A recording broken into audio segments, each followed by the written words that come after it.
Hey everyone, welcome back to my channel. In today's video, I will show you how to fix the credentials invalid error on Epic Games using your PC. Let's get started. Make sure you are typing the correct email link to your Epic account. Check for typos or extra space. Remember, passwords are case sensitive. Restart your password if needed.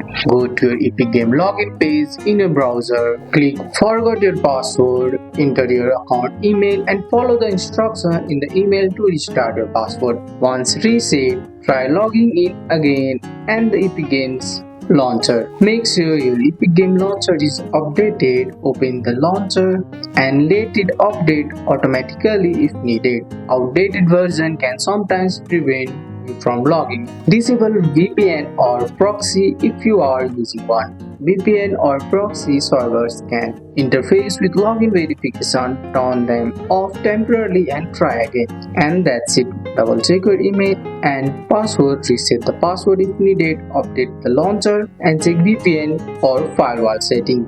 This is steps will help. That's all for today's video, guys. I hope you guys like this video. If you found this video helpful, drop a like, subscribe for more videos. Thanks for watching. See you in the next one.